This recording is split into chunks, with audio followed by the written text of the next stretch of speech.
Benvinguts i benvingudes a aquesta xerrada col·loqui organitzada pel Seminari d'Ecofeminisme en la formació professional del Centre Integrat La Costera de Xàtiva.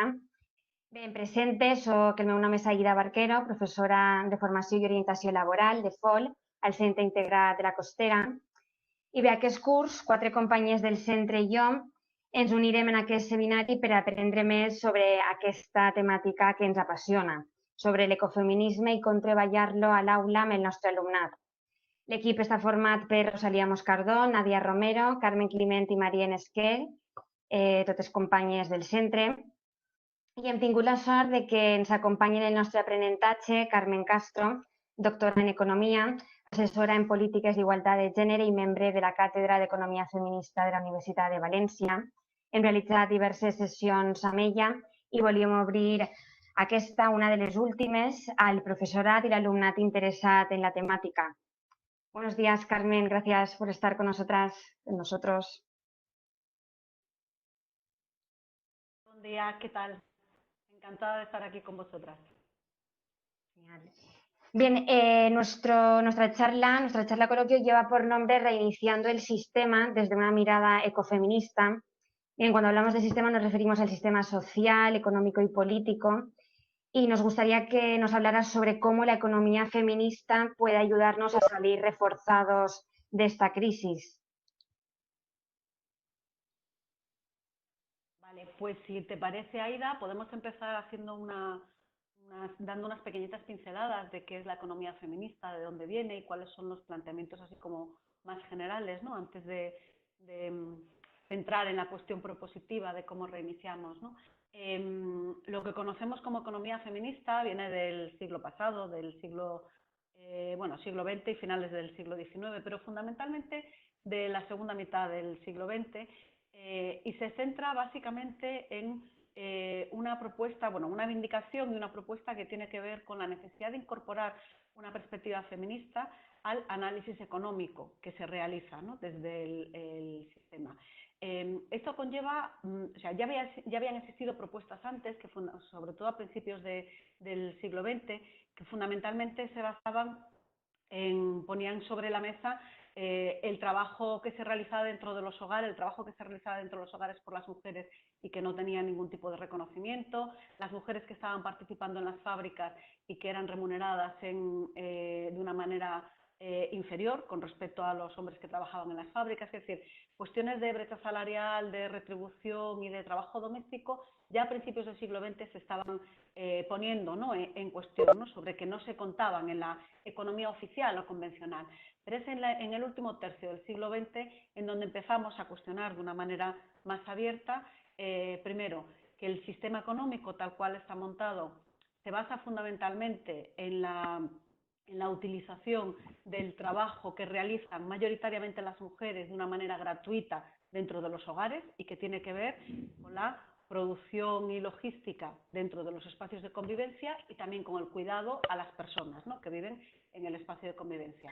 Y por otra parte, que también se basa el sistema económico convencional en la expoliación de los recursos naturales, ¿no?, es decir, con la ficción de que vivimos en un planeta infinito, ¿no?, que no se va a acabar nunca, ¿vale? Entonces, a partir de poner eso en emergencia, lo que se hace desde la economía feminista es, primero, hacer un cuestionamiento a esos principios y valores que están sesgados y que ocultan una gran parte de lo que tiene que ver con la producción de la vida, hacer emerger lo que no considera como un valor social o un valor económico y que tiene que ver con todos estos trabajos invisibilizados y el aporte de la producción y de la riqueza natural, y generar alternativas, fundamentalmente, ¿vale?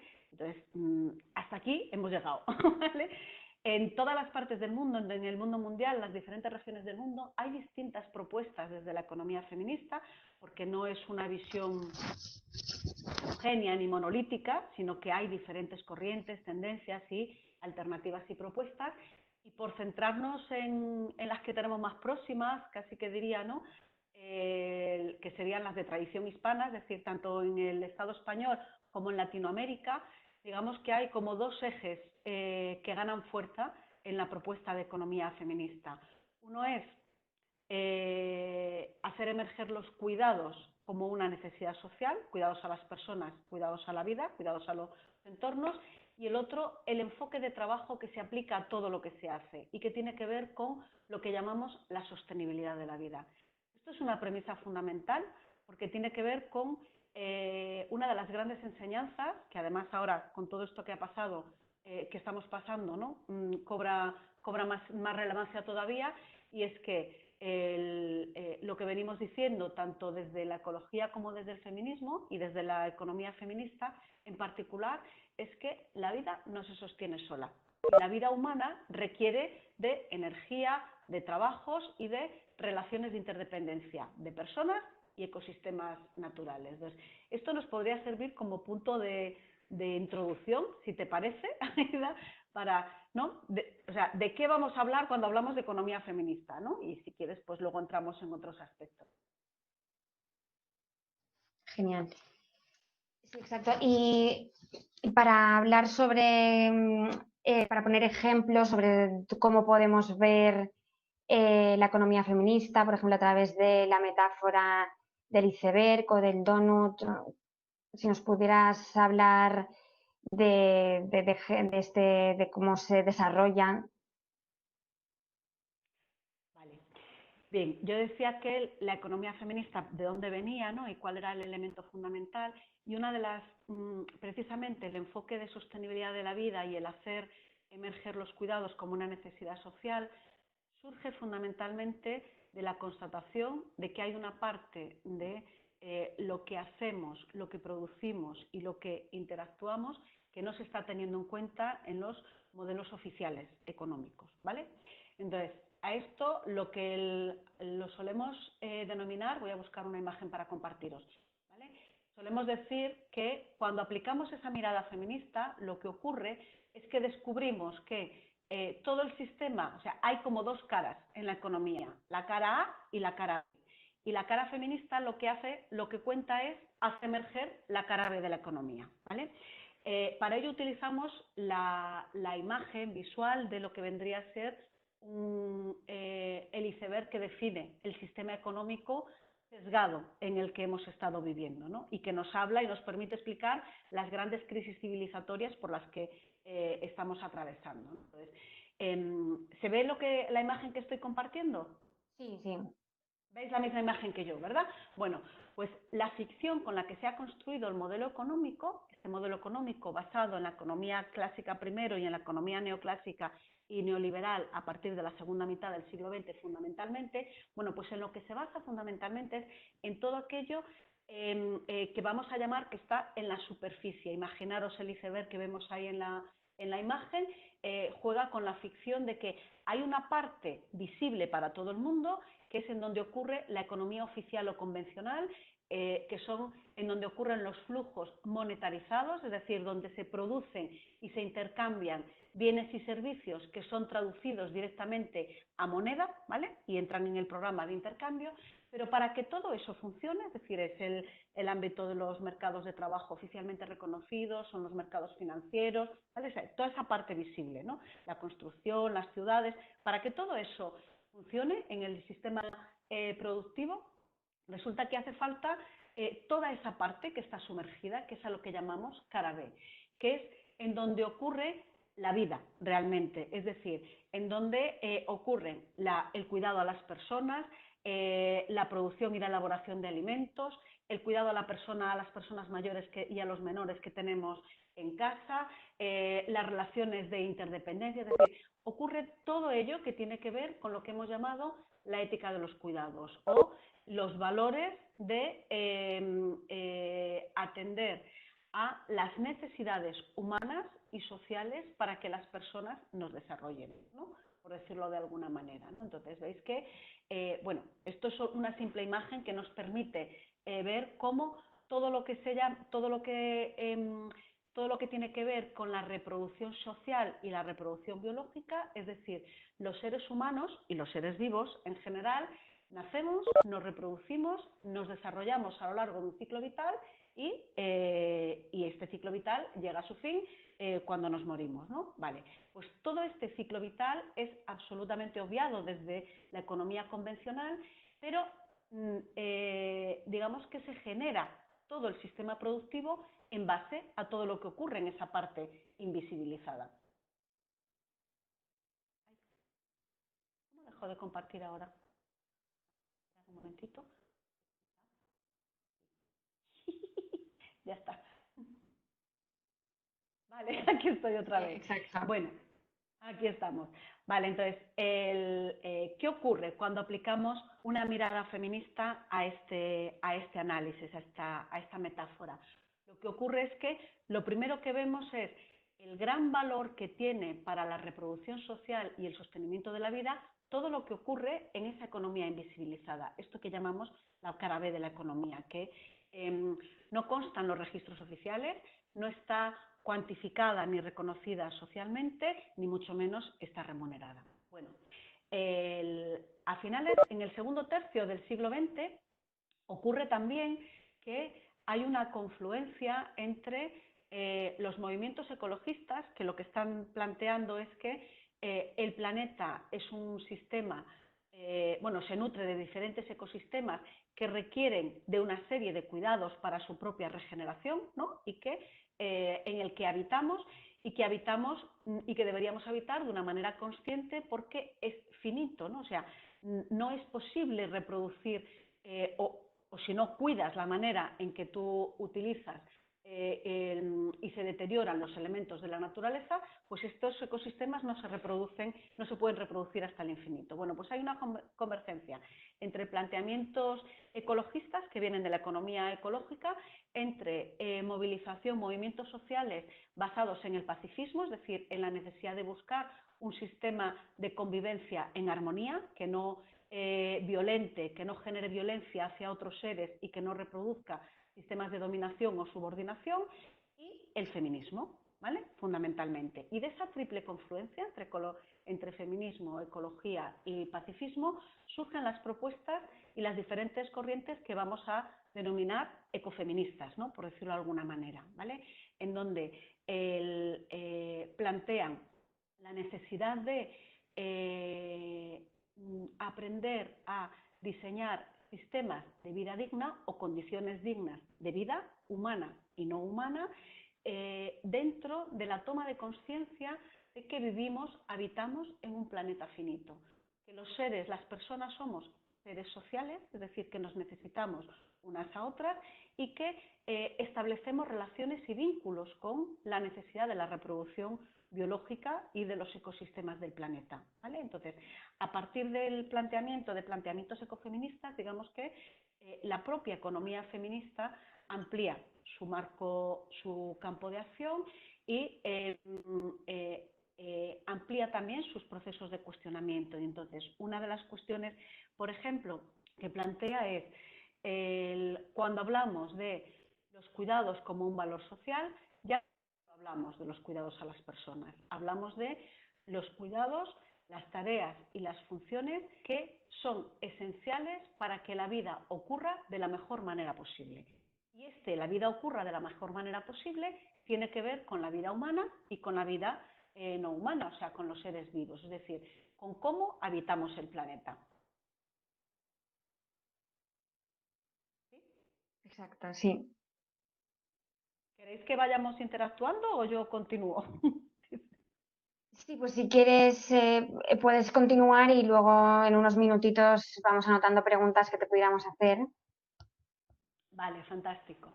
Bueno, una de las mayores concreciones que realizamos desde la economía feminista tiene que ver con la economía de los cuidados, es decir, cómo repensamos todo el sistema de organización de tiempos de vida, tiempos productivos, es decir, qué se produce, en qué condiciones y para atender qué necesidades sociales y cuál es el coste de oportunidad que ello conlleva, ¿vale?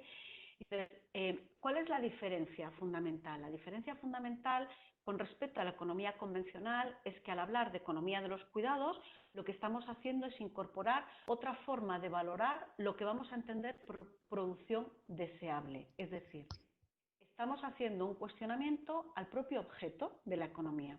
Desde un paradigma convencional, la economía tiene que ver con la maximización del beneficio a través del sistema de producción, distribución e intercambio de bienes y servicios. Pero desde un paradigma basado en la economía feminista y en el sistema y en el ecofeminismo, la economía es otra cosa. La economía tiene que ver con cómo atendemos a las necesidades sociales y cómo definimos o cómo administramos los recursos humanos, recursos naturales, recursos biológicos y recursos económicos que son limitados, porque no vivimos en un planeta infinito, sino todo lo contrario. Bueno, pues cómo administramos eso, todos esos recursos, para atender a las necesidades sociales y para atender a las funciones esenciales para que la vida se reproduzca y se sostenga de una manera digna para todos y para todas. Y aquí hablamos de 3 tipos de sostenibilidades, esto de sostener la vida, ¿no? Hablamos de la sostenibilidad económica, de la sostenibilidad ecológica y de la sostenibilidad social. Es decir, hablamos de sostenibilidad económica cuando decimos que necesitamos buscar un equilibrio entre lo que se produce, lo que se distribuye y el uso social que eso conlleva, ¿no? Es decir, los efectos colaterales, ¿no?, que genera. Un ejemplo de sostenibilidad económica pues tiene que ver con, por ejemplo, ¿es sostenible o vosotras diríais que es sostenible económicamente el invertir todos los recursos o gran parte de los recursos monetarios existentes en una infraestructura material que mientras hay gente que se muere de hambre, una infraestructura material superflua mientras hay gente que se muere de hambre? Eso es de lo que nos habla la sostenibilidad económica, ¿no? La sostenibilidad económica nos habla de cómo administramos los recursos económicos escasos, ¿no?, para buscar ese equilibrio y esa armonía. La sostenibilidad ecológica nos habla de la regeneración de los ecosistemas, es decir, de qué manera utilizamos y al mismo tiempo permitimos que los ecosistemas se puedan regenerar. Es decir, hablamos de biodiversidad, hablamos de cómo atendemos o cómo utilizamos el suelo fértil de manera que sea posible seguir cultivándolo.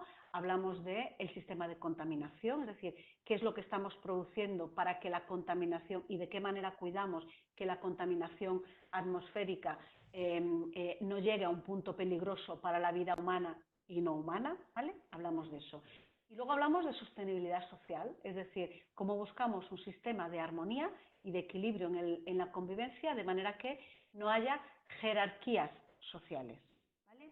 Este es un elemento fundamental porque ¿qué tenemos en común ecofeminismos y economía feminista? Aparte de la visión ecológica y de la visión feminista, obviamente, lo que tenemos en común es cómo hemos conseguido conceptualizar que el sistema patriarcal, ¿no?, capitalista y patriarcal, es, digamos, que el gran enemigo de la vida. Por eso hablamos de que el sistema económico, desde un planteamiento androcéntrico y antropocéntrico, lo que hace es poner en conflicto las necesidades de la vida con las necesidades del propio capitalismo, con el propio proceso de acumulación. Esto, que puede parecer muy abstracto, lo hemos visto y se ha puesto en evidencia, por ejemplo, con lo que ha ocurrido durante esta pandemia con el tema de las residencias de las personas mayores. ¿Me seguís, verdad? Es decir, ahí se ha visto como un modelo económico de producción y de prestación de servicios, que es la atención en unas infraestructuras sociales a personas mayores, ¿no?, el cuidado y atención a personas mayores, cuando ese sistema se hace exclusivamente desde la lógica de la acumulación del beneficio, no se tiene en cuenta las necesidades y las condiciones en que se está prestando el servicio para hacerlo de una manera digna para las personas que reciben el cuidado. ¿Me estáis siguiendo, verdad? ¿Me entienden? ¿Vale? Exacto.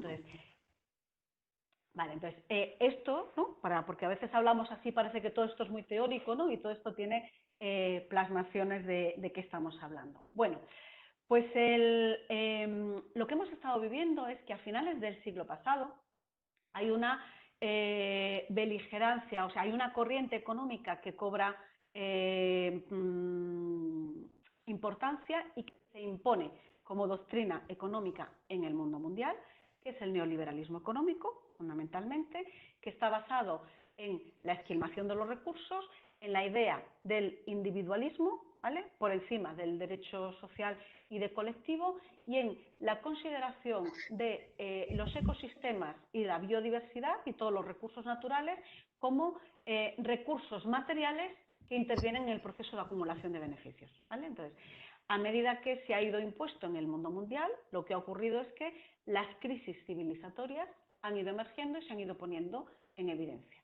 En este contexto de crisis civilizatorias hablamos de dos tipos de crisis, bueno, tres tipos de crisis, ¿no?, que se van a simultanear y que explican el colapsamiento que hemos vivido en esta pandemia.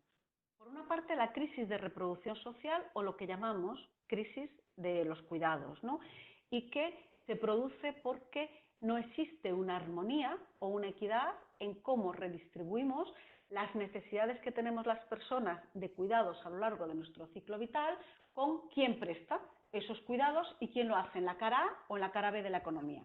Esto se entiende, ¿verdad?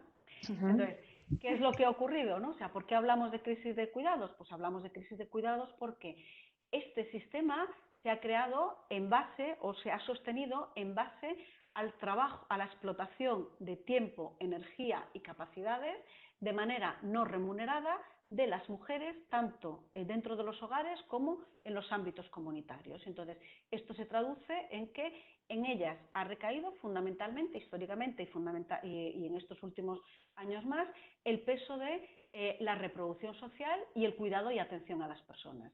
Y ha recaído de una manera no remunerada en los espacios invisibilizados dentro de los hogares y ha recaído en ellas de una manera hiperprecarizada cuando han salido a los mercados de trabajo, ¿vale? Esto es, lo de los mercados de trabajo tiene que ver con la gran concentración de personas, de mujeres, en unas determinadas ocupaciones o empleos que tienen una menor remuneración y unas condiciones de mayor desprotección social y laboral con respecto a otras ocupaciones en donde se concentran fundamentalmente hombres. Esto lo hemos visto en esta crisis que nos ha atravesado, por ejemplo.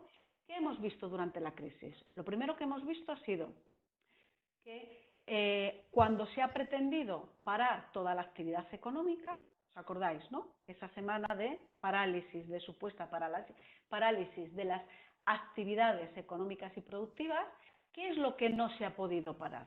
Lo que no se ha podido parar es el cuidado a la vida, a las personas, o sea, la alimentación, la atención, la limpieza, obviamente todas las prestaciones y atención sociosanitaria, ¿no? ¿Vale? ¿Veis todo eso, no? Entonces, ¿quién ha realizado ese trabajo fundamentalmente, ¿no? Pues lo han realizado las mujeres primero, por esa crisis de los cuidados y porque el rol de género sigue descargando sobre las espaldas de las mujeres la responsabilidad casi que en exclusiva dentro de los hogares y fuera, y segundo, por la fuerte feminización o concentración de mujeres en esas ocupaciones que hemos llamado en primera línea: personal sociosanitario, dependiente, alimentación, cuidados, ¿vale?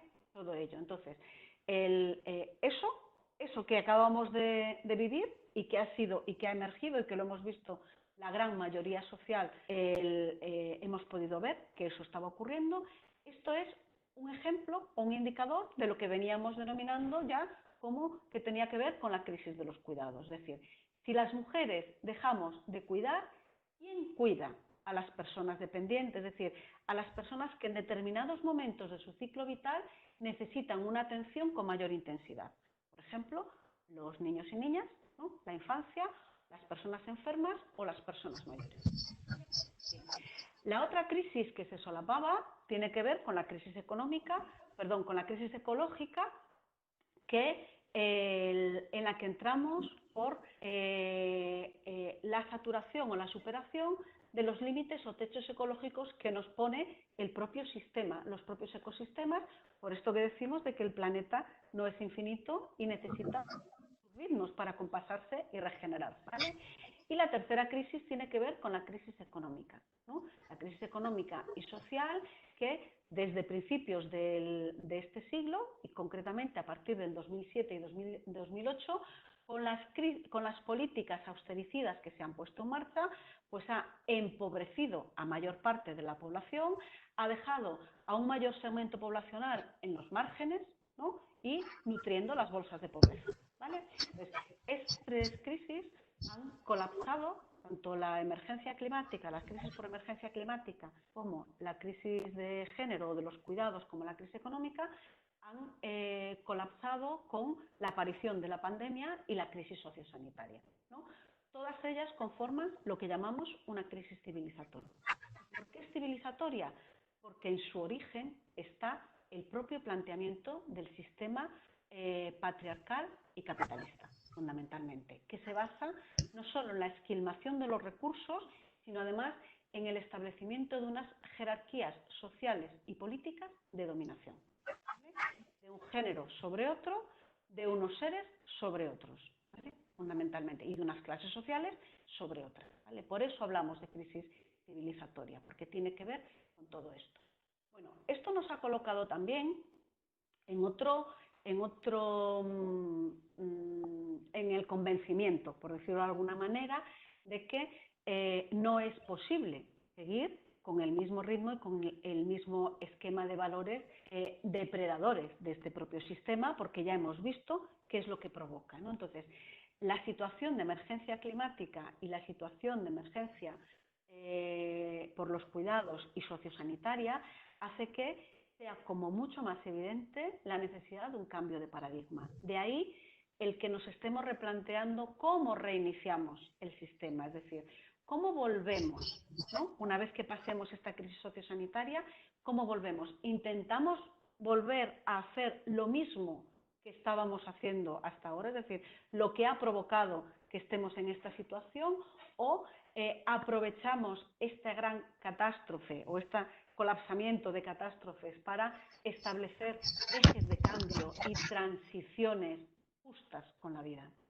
Desde el planteamiento de la economía feminista y ecofeminista, de lo que hablamos es que ya no hay posibilidad de vuelta atrás, no es posible volver a ninguna situación de previa normalidad, entre comillas, porque la previa normalidad es la que nos ha traído hasta este desastre. Entonces, de lo que hablamos es que esto es una oportunidad y una necesidad imperiosa para impulsar procesos de transición que llamamos ecosocial, que tienen que ver con lo ecológico, con lo económico, con la igualdad de género y con el equilibrio o la equidad social, es decir, que tienen que ver con la justicia redistributiva. Justicia redistributiva desde una dimensión económica, desde una dimensión ecológica y desde una dimensión social y de género, ¿no? Fundamentalmente, ¿vale? Y en este planteamiento de repensar propuestas, pues obviamente algunos esquemas de por dónde pueden ir esas propuestas y algunos planteamientos que nos ayudan de una manera visual a recordar cuál debería ser el esquema de atención en este momento, ¿no? Entonces, el hecho de que esta crisis civilizatoria haya puesto en cuestión absoluta el sistema de depredación económica y capitalista, ¿a dónde nos lleva? Pues nos lleva a la necesidad de tomar conciencia de que hay unos techos ecológicos de los que hemos de ser más conscientes y hemos de garantizar unas condiciones materiales dignas para vivir, ¿no? ¿Vale? Y esto nos lleva a propuestas como... Os voy a enseñar otra fichita, si consigo compartirla. A ver. Esto nos lleva a propuestas como la que hace la economista francesa Kate Raworth, que es lo que se llama la economía rosquilla. ¿Estáis viendo la misma imagen que yo? Sí. Sí, ¿verdad? Vale. Que es lo que llama la economía rosquilla y que viene a sintetizar visualmente esto de lo que estamos hablando. Es decir, hay, para poder establecer condiciones de vida dignas y vivibles para los seres humanos y no humanos, es decir, para todos los seres vivos en un planeta finito, es necesario, primero, crear una base o un suelo social, ¿no?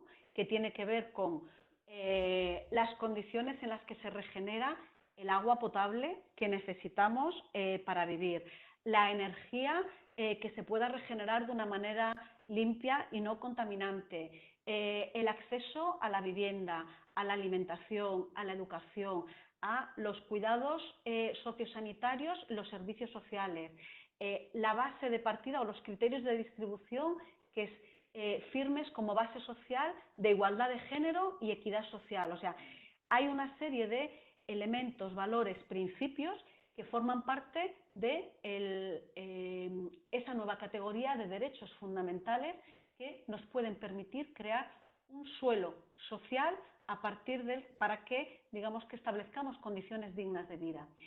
Y desde ese suelo social podemos repensar qué producciones son deseables teniendo en cuenta las necesidades de la vida de las personas y teniendo en cuenta el techo ecológico o los límites que nos suponen pues, la propia regeneración de la biosfera, la capa de ozono, los niveles de contaminación, es decir, ese techo ecológico que nos da el hecho de que vivimos en un planeta finito que ya está un poquito maltrecho y que no se puede resolver o no se puede curar, por decirlo de alguna manera, solo con una tirita, ¿vale? Bien, en el medio, entre la base social y el techo ecológico, es el espacio seguro que tenemos donde la vida puede transcurrir de una manera segura, saludable y en condiciones dignas. Bueno, esto que se explica con esa metáfora visual que a mí me parece especialmente buena, ¿no? por lo que transmite, esto se traslada también a qué planteamiento y qué pedir en el ámbito de las políticas públicas, ¿no? Si necesitamos repensar de qué manera garantizamos esos derechos fundamentales, ¿no? Que establezcan ese suelo de condiciones dignas de vida, ¿vale? En cuanto al acceso a energía, a la educación, a la salud, a la atención sociosanitaria, desde los principios y criterios de igualdad de género y equidad social, bueno, ¿qué tipo de políticas vamos a pedir? 3 esquemas bases y una relevancia que cobra en este momento, ¿no? 3 esquemas bases tienen que ver con no es posible seguir manteniendo esa ficción de economía de cara A y de cara B de la economía. Es decir, lo importante de la economía, lo que permite que la vida ocurra y que podamos interactuar, es todo lo que realmente genera valor social, que atienda a nuestras existencias naturales, que atienda a nuestro desarrollo humano, ¿no? Y que atienda a las posibilidades y mejoras no solo de que los ecosistemas de seres vivos se reproduzcan, sino de que nuestras generaciones, es decir, nuestras hijas y nuestros hijos, puedan tener perspectivas de vivir en entornos, en una sociedad segura, ¿no? En una sociedad segura, y no hablo de seguridad política, sino de seguridad de la vida, ¿no? Es decir, que puedan respirar, ¿no? Aire limpio. Hemos visto que es posible, ¿no? O sea, se ha parado la actividad económica y de repente han caído los niveles de contaminación en todas las ciudades, ¿no? Habéis visto, es decir,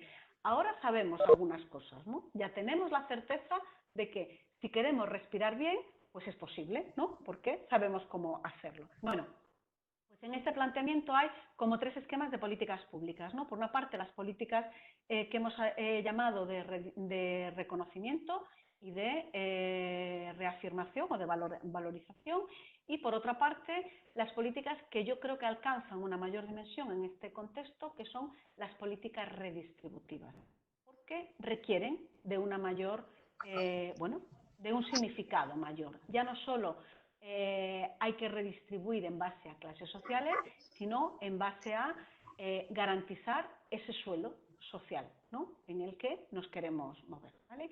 Y esto tendrá consecuencias en qué tipo de actividades productivas vamos a seguir manteniendo o sosteniendo y qué tipo de actividades ya no son tan deseables, ¿no? Por decirlo de alguna manera, ¿vale?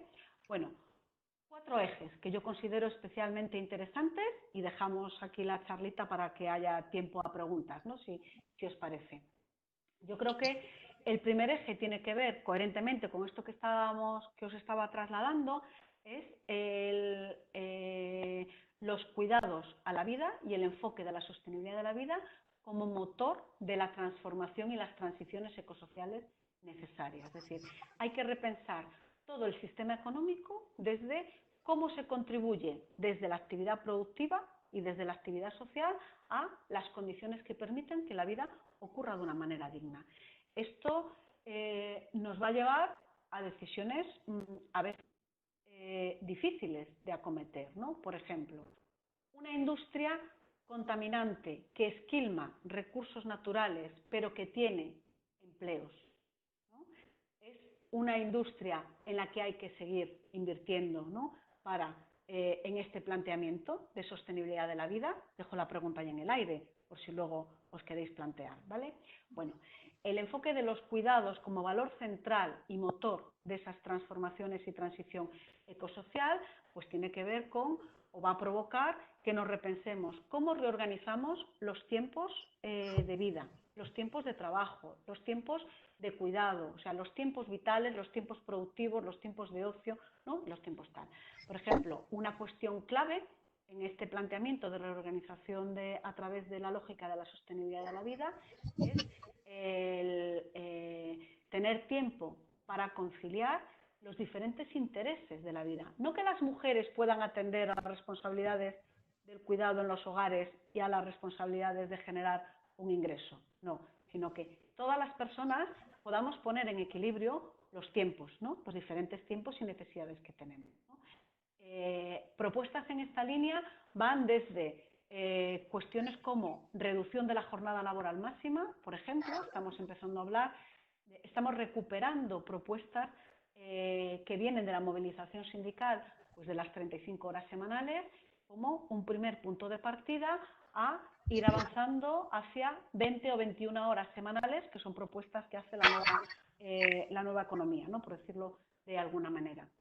Hay propuestas que tienen que ver con cómo blindamos los servicios públicos de lo que ahora ya sabemos que son servicios, actividades y funciones esenciales para la vida. Es decir, todo lo que tiene que ver con la educación, la atención sociosanitaria y los cuidados, ¿no?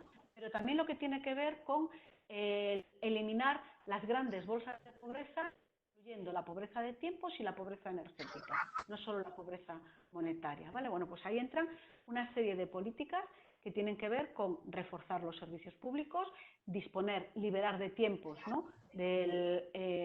Para poder atender a todas las dimensiones de la vida, reducción de la jornada laboral o propuestas que ya están en marcha, como la equiparación de los permisos para el cuidado, por ejemplo, ante un nacimiento, ¿no? El hecho de que cada persona que sea progenitora tenga el mismo derecho a participar en el cuidado, ¿no? De sus menores, ¿no?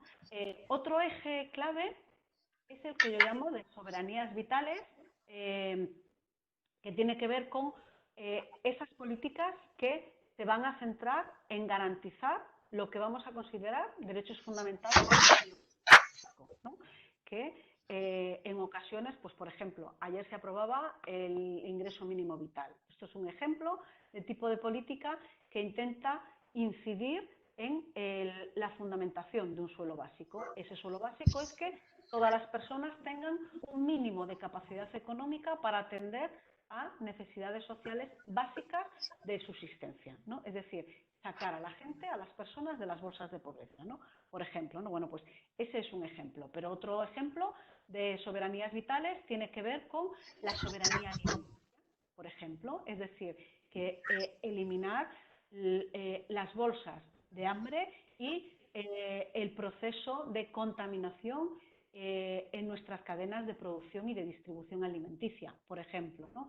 Y tener una mayor vinculación con lo que se produce, con la alimentación básica que se produce cerca de casa. Por ejemplo, en la Comunidad Valenciana tenemos el papel de la horta, ¿no? De la producción local, agroecológica y de la capacidad de resistencia y de resiliencia, ¿no? O los sistemas de pesca utilizando sistemas artesanales que no esquilman la producción marina, ¿no? Por ejemplo, ¿vale? Bueno, soberanías vitales tienen que ver con cómo resolvemos las condiciones dignas y básicas de ese suelo social.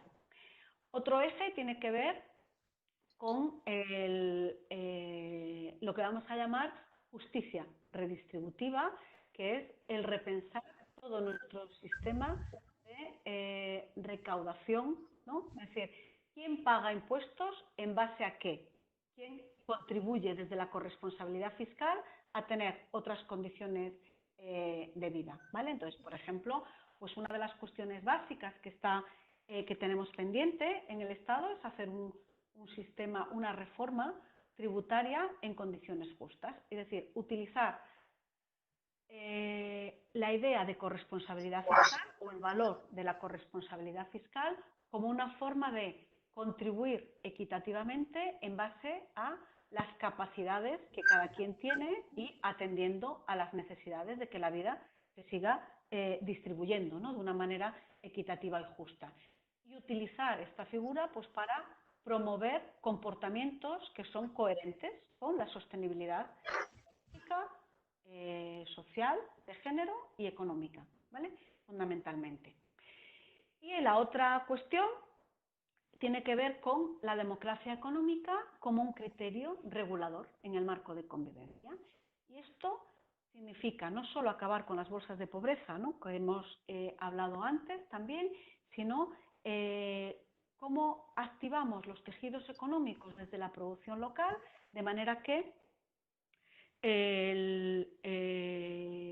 podamos participar, o sea, la sociedad, la comunidad, la vecindad, ¿no?, los agentes productores, o sea, nuestro alumnado que sale de los centros de enseñanza pueda participar de una manera activa en la producción económica de sus propios entornos y comunidades, ¿vale? Por ejemplo, tiene ejemplitos muy concretos y es, frente a la lógica de la maximización del beneficio de las empresas convencionales o de las grandes corporaciones financieras y económicas, ¿qué alternativas tenemos, ¿no?, para producción y tejido económico? Pues tenemos la posibilidad de invertir en economía social y solidaria, por ejemplo, y es un ejemplo de democracia económica en el que las personas trabajadoras forman parte también de las decisiones y de la propia redistribución de lo que se genera, ¿vale? No sé si veis por dónde voy. Bueno, ¿y todo esto cómo nos afecta a las mujeres? Nos afecta a las mujeres y a las brechas por cuestión de género, porque en la medida en que avancemos en procesos y políticas que faciliten sostenibilidad de la vida y criterios de justicia redistributiva y democracia económica, estaremos invirtiendo en la autonomía económica y en la autosuficiencia económica de las mujeres. Acordaros que estamos fundamentalmente en la parte de la cara B de la economía, en la no remunerada, y además en la peor pagada, en la parte de la cara A, ¿vale? Es decir, en los tramos inferiores de renta. Y además seremos sujetos activos también de la producción económica y de la toma de decisiones, con lo cual tendremos posibilidad de hacer propuestas que incidan desde ese planteamiento de redistribución ecológica y redistribución social y redistribución económica. Y eso facilitará que nos repensemos el valor de los cuidados en la medida en que ya no sea una acción o una función que solo ocurre dentro de los hogares y de una manera remunerada, sino que se incorpora como valor que impregna nuestras vidas y nuestra forma de funcionamiento, ¿vale? Y bueno, creo que me he pasado un poquito del tiempo, pero igual podemos dejarlo aquí en este momento, ¿no? Vosotras me decís. Sí, bueno, no te preocupes, vamos bien de tiempo. Muchas gracias, Carmen. Sí, la verdad que hemos hablado de muchas cosas que nos hacen repensar, pues bueno, dónde venimos y, como comentaba, si queremos volver a esa vieja normalidad. Tenemos una pregunta muy interesante de María Fulgencia Villa, que en el chat nos decía que cómo relacionaríamos el concepto de ecofeminismo y economía circular, aquella relacionada con el mejor aprovechamiento de los recursos. Bueno, tienen una vinculación muy fuerte, ¿no? Porque precisamente la economía feminista de lo que está planteando con el planteamiento de la sostenibilidad de la vida, lo que está hablando es de poner atención en que todo aquello que hagamos tiene que permitir que el ciclo se regenere, ¿no?, que se regeneren los ecosistemas, ¿no?, y que se reproduzca a su ritmo. Y la economía circular parte de esa premisa, fundamentalmente, es decir, parte de la premisa de reutilizar, reciclar, repensar. ¿Por qué? Es decir, que lo que usamos y el deterioro que provocamos no sea de tal manera que provoque un abismo o la imposibilidad de seguir generando tal. Entonces, yo diría que están muy vinculados, ¿vale? Porque la economía circular encaja perfectamente como una propuesta concreta de adaptación del modelo económico dentro de un planteamiento de economía feminista y ecofeminista. ¿Y algún ejemplo que pudieras comentar sobre economía circular que, bueno, pues en Valencia hay algunos sobre, bueno, pues reutilización de los recursos para acabar con este modelo económico lineal? Mira, hay algunos ejemplos de tipos de empresas y de actividad económica que se está gestando desde otros valores, o sea, desde un valor más de compromiso social, medioambiental, por la equidad social y de género, ¿vale? Por la igualdad de género. Algunos ejemplos aquí cerca que tenemos, pues mira, desde pequeños proyectos agroecológicos y feministas que se están poniendo en marcha, pues tipo Almacén Natural o los Chicotetes Proyectos Agrícolas de la Horta Valenciana, que están poniéndose en marcha, que son pequeños proyectos de producción sostenible basado en la agroecología, que tiene que ver con el tomar conciencia de esta necesidad de regeneración, llevados por mujeres y en ocasiones por mujeres y por hombres, pero que quieren hacer una apuesta de reparto equitativo y de justicia redistributiva de otra manera, ¿no? Por ejemplo, esto es un ejemplo.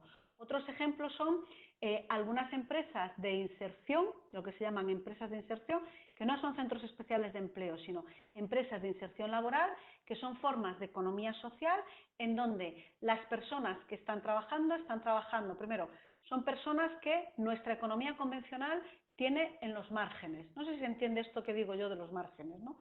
Es decir, lo de los márgenes son que tenemos acceso a migajas del sistema, del reparto económico, por decirlo de alguna manera, es decir, a empleos precarizados, sin protección social, ¿vale? Vale, entonces, los planteamientos, las empresas de inserción social y laboral se nutren de, primero, son proyectos que son llevados desde un fuerte compromiso con la justicia redistributiva y con el progreso social, ¿no? Que no crecimiento económico, sino progreso social, ¿vale? Y en donde quienes trabajan, quienes hacen, quienes contribuyen a esos proyectos son personas que pertenecen a lo que llamaríamos desde la economía convencional grupos poblacionales de especial vulnerabilidad económica. Esto se entiende, ¿no? De vulnerabilidad económica, es decir, esto que yo decía de lo de los márgenes, ¿vale? Y en ocasiones hay, por ejemplo, hay una empresa de inserción, que es el Alana, que es una asociación, proyecto social, que crea una empresa de inserción que incorpora a mujeres que han salido de procesos, mujeres sobrevivientes de situaciones de violencia de género y que ofrece servicios económicos, prestación de servicios para el mercado, para contribuir de una manera económica. Por ejemplo, pues ofrecen servicio de caterings, ¿no? O de atención a organización, ¿no? De eventos. Esto es un ejemplo.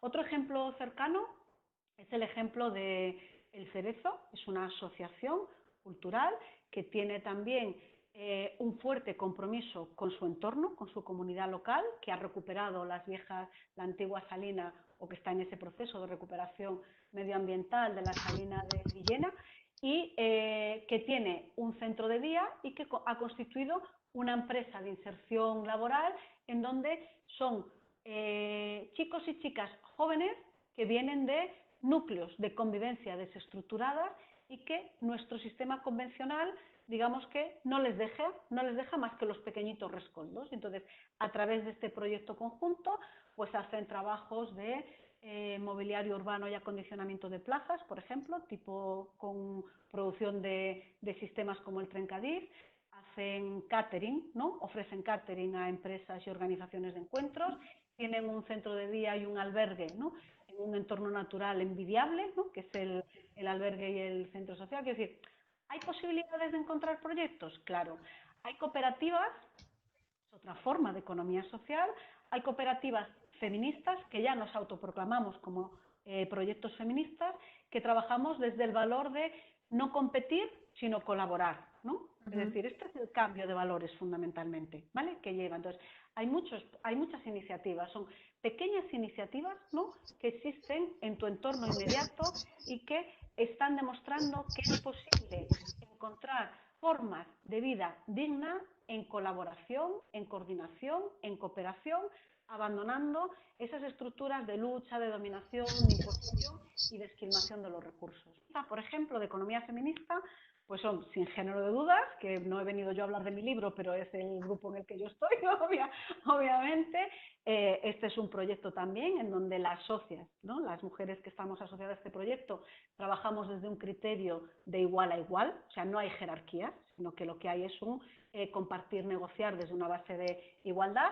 Y luego pues hay otro tipo de proyectos. Por ejemplo, en Euskadi hay muchas iniciativas de cooperativa. Pero mira, es que en la Comunidad Valenciana, donde uno de los agentes económicos es el cooperativismo valenciano, cada vez hay más propuestas de cooperativistas en donde se incorporan los valores de la igualdad de género, la sostenibilidad medioambiental y la propuesta ecofeminista como clave de funcionamiento. Algunas cooperativas de diseño gráfico o de publicidad van también en esa línea. Y tenemos por parte de Jorge, una de las personas del público, que nos pregunta que si cuando hablas de equidad en la economía estás refiriéndote a la igualdad de sueldos entre hombres y mujeres. Bueno, muy interesante la pregunta, Jorge. Mira, esto me da pie para diferenciar, ¿no? Cuando hablamos de igualdad, tenemos tres dimensiones del principio de igualdad. Igualdad de trato, igualdad de oportunidades e igualdad de resultados, ¿no?, fundamentalmente. La igualdad de trato está garantizada en nuestro texto constitucional, ¿no?, es el artículo 14, ¿no?, mismos derechos, ¿vale? La igualdad de oportunidades está garantizada también por el mismo artículo, porque es la imposibilidad, o sea, la ausencia de discriminación, la prohibición de la discriminación, ¿no?, con todo ello. Con lo cual, quiere decir que hay discriminaciones indirectas en función de tu contexto socioeconómico o de tu grupo de género, de tu identidad de género. O sea, la división sexual del trabajo nos provoca discriminaciones directas y discriminaciones indirectas, ¿no?, por el hecho de ser o nacer de una manera determinada, ¿vale? Y además hay otro tipo de condicionantes como el territorio, el contexto socioeconómico, cultural, ¿no?, en el que, bueno, las diferentes características. Bien, la igualdad de resultados tiene que ver con, por ejemplo, esto que has dicho él, ¿no?, es decir, establecer la equiparación de mismo salario para trabajo de igual valor es hablar de tratamiento igualitario ante un mismo hecho, que es el trabajo de igual valor, ¿vale? Cuando hablamos de igualdad retributiva entre hombres y mujeres y de acabar con la brecha salarial, de lo que estamos hablando es de que esos tres principios de igualdad, esas tres dimensiones, se apliquen en el criterio de remuneración. Esto quiere decir, mismo trabajo tiene que dar lugar a mismo salario, ¿vale? Esto quiere decir, acabar con las discriminaciones indirectas supone que a muchas mujeres las contratan en categorías profesionales inferiores que conllevan un salario inferior, pero sus funciones en la práctica corresponden a categorías profesionales superiores, ¿no? ¿Se entiende? ¿Vale? Entonces, la aplicación de igualdad de trato y de igualdad de oportunidades nos puede llevar a la igualdad de resultados, que es la igualdad salarial, ¿vale? La equidad tiene que ver con otra cosa. La equidad tiene que ver con la situación de justicia, ¿vale?, después de haber aplicado los principios de igualdad. Es decir, ¿con igualdad de trato se alcanza justicia? No siempre. Porque cuando partes de una situación de desigualdad, aplicar la misma medida no resuelve la situación de desigualdad. Yo creo que el ejemplo más claro de equidad es el de justicia redistributiva y corresponsabilidad fiscal, cuando yo hablaba antes, ¿no? O sea, cuando hablamos de reforma tributaria desde la progresividad fiscal, de lo que se está hablando es de aplicar un criterio de equidad. Es decir, que al final cada quien pague según sus capacidades y cada quien obtenga y reciba según sus necesidades. Eso es aplicar justicia, eso es equidad. Sí, muchas gracias por esa detallada explicación. También me gustaría aprovechar para, ya que se ha hablado de la igualdad de salarios, que pues bueno, cuando impartimos FOL también hacemos hincapié en que esta igualdad de salarios, cuando hablamos de esta desigualdad, por ejemplo, pues nosotros, los profesores, tanto los hombres como las mujeres, en nuestra nómina vamos a cobrar lo mismo, pero la importancia que tenemos, que yo creo que tenemos que enfatizar es que la reducción de jornada o los permisos de cuidado por menores o familiares es lo que hacen que al final de nuestra vida laboral, pues muchas de las mujeres, pese a tener en la misma categoría profesional y por convenio colectivo cobrar lo mismo que sus compañeros hombres, vean que se ha reducido pues ese poder adquisitivo. Entonces, también es interesante que, bueno, pues aprovechando un poquito, disculpad por deformación profesional, pero que muchas veces es interesante que veamos que es ya muchas veces el final de la vida laboral, porque hemos tenido que, como comentaba Carmen, tener en cuenta este cuidado, el sistema de cuidados que recae sobre las mujeres, pues que se ve ya no tanto en el mes a mes, sino en esas reducciones de jornada, en mayor contratos temporales, permisos para tener cuidado de menores o familiares enfermos. Entonces también por ahí tenemos esta desigualdad más allá de la que en ciertos sectores profesionales sí que de entrada mujeres y hombres cobren menos. Tenemos también de nuestra compañera Rosalía Moscardo una pregunta sobre cómo podemos relacionar la economía feminista con los objetivos de desarrollo sostenible de Naciones Unidas. Es verdad que no he mencionado. Gracias, Rosalía, por traer esta pregunta, que quería haber hablado de los objetivos y al final se me ha pasado. Voy ahora a los objetivos, pero antes una pequeña cosita relacionada con esto que has dicho, Aida, porque me parece una reflexión muy importante y muy interesante, ¿no? Efectivamente, esa es la división sexual del trabajo o la asignación de roles diferenciados en función de la cuestión de género, lo que provoca que a lo largo de nuestras carreras profesionales, ¿no? ¿Vale?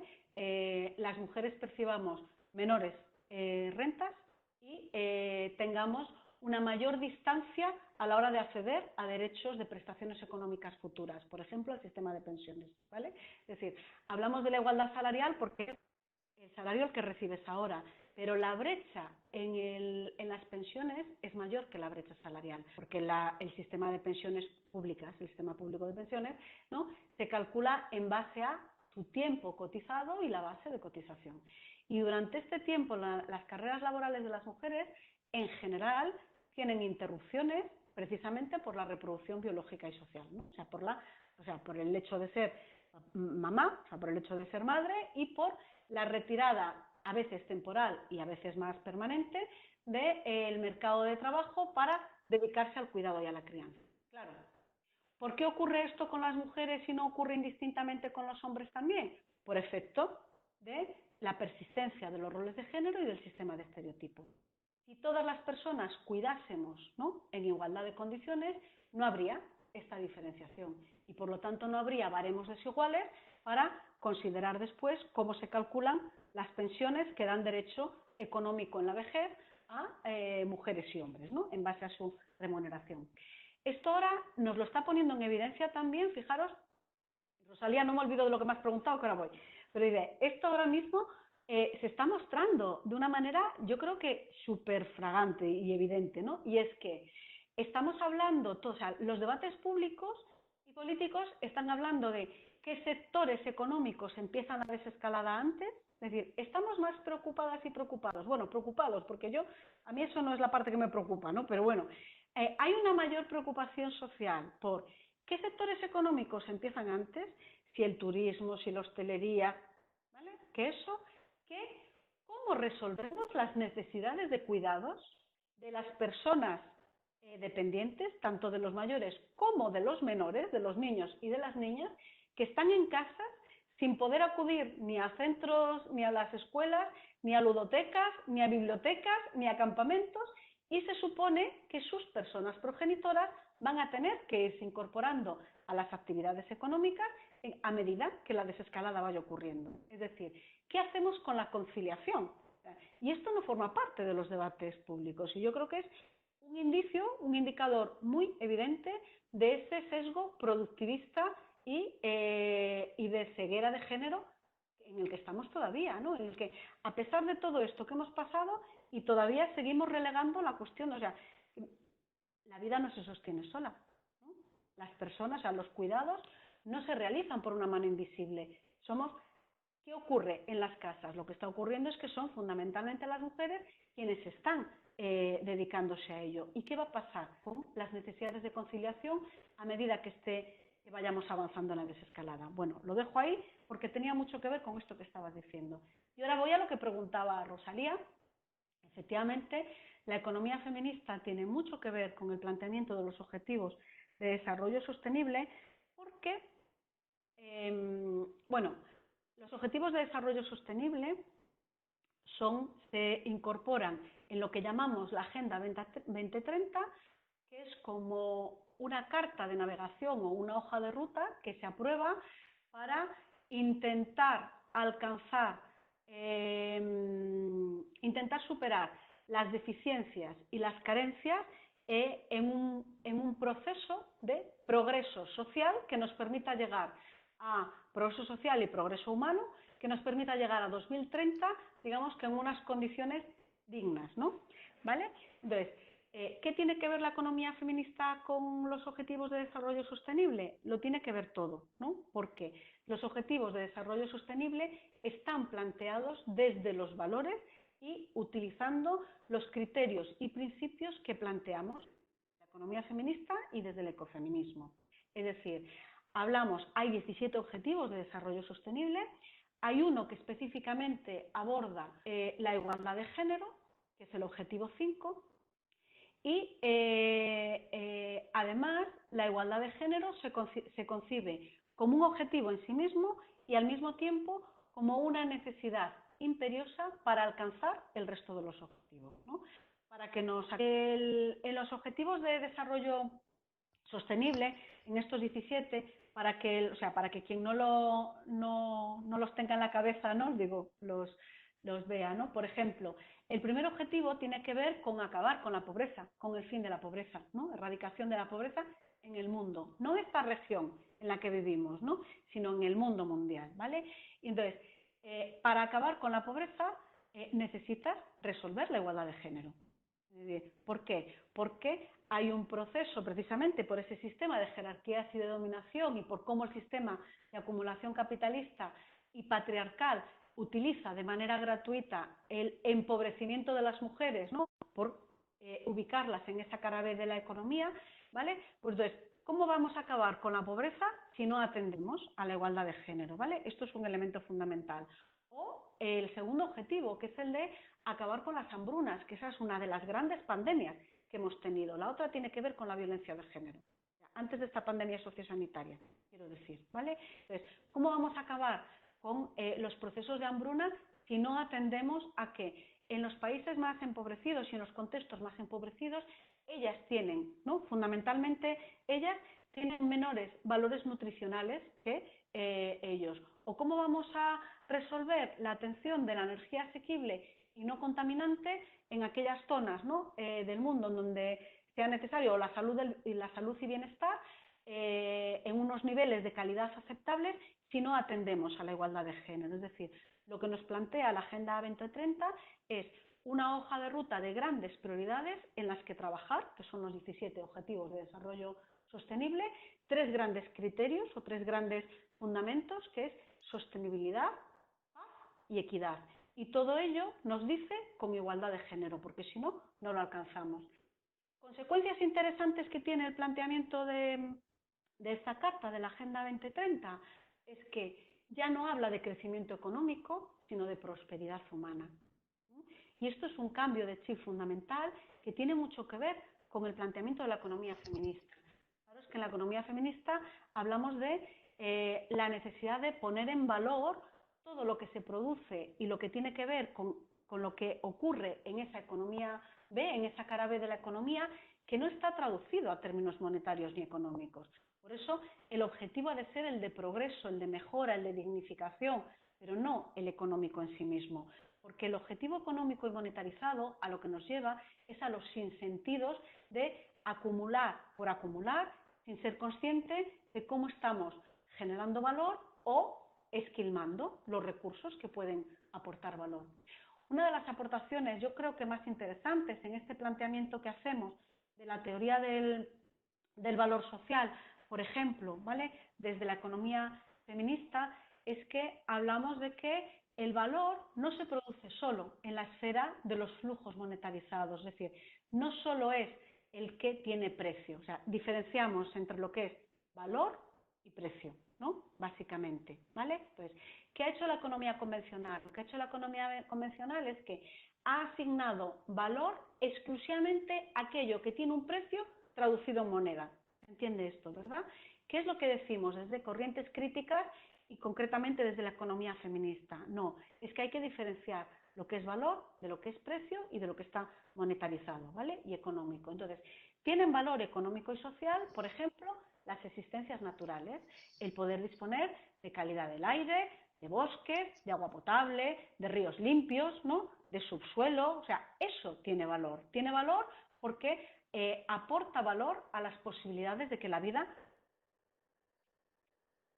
las existencias intangibles, por ejemplo, el conocimiento. Y el conocimiento no es solo el que te dicen los titulitos, sino es el conocimiento de vida, el aprendizaje, ¿no? Todo eso tiene valor. Tiene valor también el cómo produces los alimentos de una manera segura y saludable para las personas. ¿Entiendes lo que estoy diciendo, no? Soberanía alimentaria, o sea, hay muchos más. El valor se nutre de más aspectos que los exclusivamente monetarios.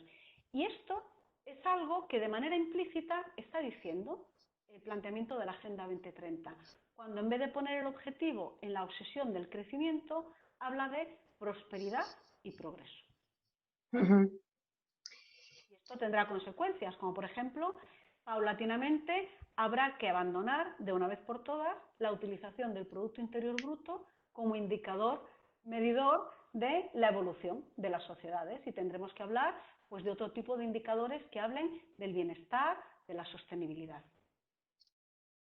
Nuestra compañera Mercè Estrella nos dice: tengo serias dudas sobre cómo van a aceptar esta realidad desde los círculos patriarcales y androcéntricos que suelen ostentar el poder tanto económico, político como social, es decir, pues podríamos decir los necios que nos acompañan.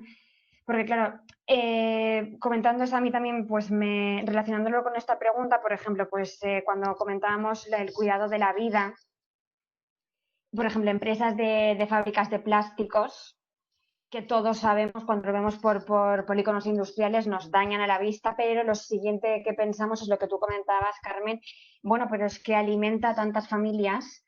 Entonces, claro, como todo este cambio que es necesario, que es claro, no podemos hacerte una pregunta tan complicada porque es más cuestión política, ¿no? Pero cómo deberían de abrir los ojos estos, pues bueno, el sistema político en relación también a la pregunta que nos hacía Mercè. Bueno, yo creo que estamos en un proceso de transición importante que nos tiene que llevar a un cambio de paradigma económico. Y el paradigma es hacia un paradigma feminista o ecofeminista, digamos por relacionarlo así. Y esto va a requerir de cambiar el papel, ¿no?, que estamos teniendo toda la sociedad civil. Es decir, no esperar que los cambios vengan exclusivamente de los centros de poder político y económico, ¿vale?, sino que es el momento de forjar grandes alianzas para provocar esa incidencia política y que las transiciones que se provoquen en el planteamiento de la economía más allá de esa nueva normalidad, ¿no?, a la que nos dicen en la que vamos a entrar, vaya incorporando ya cambios con efecto multiplicador hacia esas transiciones ecosociales justas con la vida, ¿no? Yo creo que eso es fundamental. Yo creo que el valor de la coherencia, la corresponsabilidad y las alianzas transformadoras son elementos fundamentales. En el fondo, por decirlo de alguna manera, ya veis que yo procuro no utilizar la palabra centro, porque yo creo que eso de centro es una engañifa y no existe. Lo dice, o sea, existe geométricamente, ¿no? Pero cuando hablamos de ideología y de la vida, esto del centro, existe el corazón y las lateralidades. Vale. Pero bueno, el valor compartido yo creo que tiene que ver con el código ético, ¿vale? Es recuperar la ética en la economía, en la política, en la forma de relacionarnos con las personas, en nuestros marcos de convivencia en la vida privada, en la vida social y en la vida productiva también, ¿no? Y esto es una carrera a largo plazo, es cierto, pero este es un momento en donde hay que forzar esos giros. Es decir, hacia dónde vamos va a depender de qué tipo de políticas y qué tipo de medidas. Cómo salimos de esta crisis va a depender de qué tipo de políticas, de qué tipo de medidas y hasta qué punto ampliamos esta conciencia social, ¿no? Decía Galeano esta cosa tan maravillosa, ¿no? De que muchas personas haciendo pequeñas cosas en la misma dirección podríamos acabar transformando, ¿no? Provocando grandes transformaciones, es decir, el poder de la sinergia. Yo creo que ese es uno de los nuevos conceptos, ¿no? Básicamente. Y yo creo que hay muchos riesgos, ¿no? Y el riesgo es que el status quo de los poderes fácticos, poderes patriarcales, androcéntricos, como decía la compañera, vuelva a instaurarse, está ahí. De hecho, tenemos toda una arquitectura jurídica de impunidad basado en el poder de las multinacionales, ¿no? Que prima la obtención del beneficio por encima de las necesidades de la vida. O sea, todo eso está ahí. Pero también está la mayor conciencia social de que no es posible seguir por la misma senda que nos ha traído hasta aquí, ¿no? Entonces, en la medida en que consigamos ir creando alianzas, aumentando procesos de sinergia, buscando una mayor coherencia con lo local, con lo próximo, ¿no? Bueno, pues iremos abriendo fisuras a ese sistema patriarcal y capitalista. Se me está cayendo el coso este. Bueno, no sé si he acabado de contestar, me he despistado. Sí, sí. Sí, bueno, si queréis, acabamos con una última pregunta que tenemos de Jorge también, que nos decía gracias por responder. Como muy bien has dicho, mismo trabajo, mismo salario, la tenemos en el chat. Pero cuando hablamos de las fuerzas de seguridad del Estado, es un hecho que las pruebas físicas son diferentes para las mujeres que para los hombres, más concretamente más fáciles, comenta. Mi pregunta es, ¿no crees que es injusto que un hombre supere las pruebas físicas de las mujeres, pero no llegue a superar las pruebas de su mismo sexo por su condición física? Y ahí de este modo no pueda llegar a formar parte del cuerpo de policía. ¿No crees que deberíamos equiparar las pruebas por talla y no por sexo, así también como el salario? Gracias. Bueno, no está tan enfocado al ecofeminismo, pero podríamos dar respuesta también. Voy a dar unas pinceladas porque habría que entrar en muchas cosas, ¿vale? Sería otro Yo tema, creo que el primer titular de esta respuesta, Jorge, tiene que ver con que yo lo que creo es que hay que repensar el sistema de pruebas que se hacen para buscar la coherencia con las necesidades luego de adaptación al puesto de trabajo que se van a exigir. Es decir, a medida que avanzamos en procesos más tecnificados, la necesidad de fuerza física, por decirlo de alguna manera, ¿no?, va mermando, ¿no?, porque lo que necesitas es aplicar otro tipo de conocimientos, habilidades y destrezas, ¿no? Y yo creo que esta configuración de pruebas físicas, de la exigencia de determinadas pruebas físicas, tiene un sesgo absolutamente androcéntrico, pero además que ya es de otra época, ¿no?, ¿vale?, en donde la fuerza física y la capacidad física, ¿no?, y de impulso, que fundamentalmente tenían los varones por construcción biológica, por decirlo de alguna manera, era lo que primaba, ¿no? Entonces, primero, yo creo que el planteamiento de las pruebas hay que repensarlo, primero, porque las necesidades y lo que va a exigir luego la ocupación de ese empleo ya no descarga tanto en una capacidad física, sino en una inteligencia emocional, en unas capacidades, en unas habilidades, en una destreza, ¿vale? Eso por un lado. Por otro lado, explicar que el que existan diferentes baremos en las pruebas físicas hombres-mujeres está relacionado con la constatación de que biológicamente hay una diferencia, ¿no?, estandarizada, obviamente, ¿no?, que tiene que ver con la capacidad motriz, la resistencia y la fortaleza física. Por eso inicialmente se hace ese planteamiento de distintos niveles y distintos baremos. Ahora bien, en este momento pues hay algunas diferencias que todavía hay que seguir sosteniendo, ¿no?, por cómo son los procesos, o sea, no solo por la estructura biológica, sino por cómo son los procesos de socialización diferenciados y los aprendizajes y entrenamientos deportivos, es decir, si a dos personas, si a dos seres sexuados los entrenas desde su vida pequeña, ¿no?, desde su vida infantil a su vida adulta, con el mismo tipo de ejercicios y de prácticas, y ninguno abandona ese proceso y ese recorrido, pues tendrán una preparación física muy similar, ¿de acuerdo? Pero eso no ocurre en la vida práctica. ¿vale? Con lo cual hay que repensar, ¿no? Hay que repensar todo ese sistema de pruebas. Y por otra parte, hay que repensar también las estandarizaciones dentro de cada categoría de sexo. Porque es cierto que estandarizar lo que provoca es que quienes no entran en el estándar completamente, pues se quedan a distancia, que un poco va por ahí, ¿no? Por lo que decía Jorge, ¿no? De siendo varón que me exigen un baremo, ¿no? Que es mayor que el que exigen a las compañeras, a mis compañeras que son mujeres, yo no doy con el estándar, ¿no? Del baremo, pero podría dar con otro.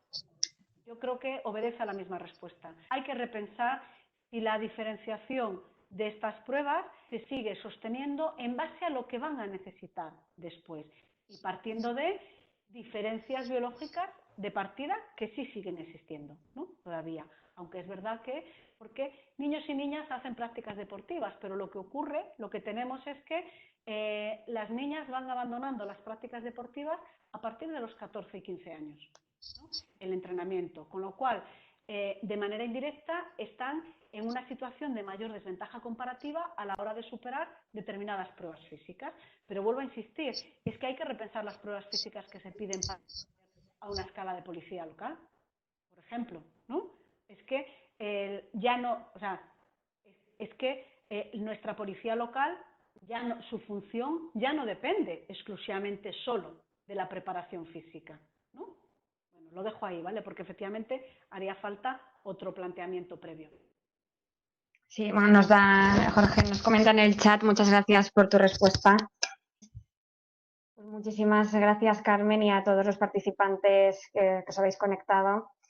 Creemos que ha sido un debate muy interesante que, bueno, pues para las personas que no habían entrado, no habían estudiado tanto esta materia, esperemos que sigan indagando y sigan investigando en ella. Muchas gracias. Gracias a vos por por haber organizado y por haberme invitado este ratito a hablar y compartir con vosotros. Muchísimas gracias. Gracias. Buenas tardes a todos y a todas.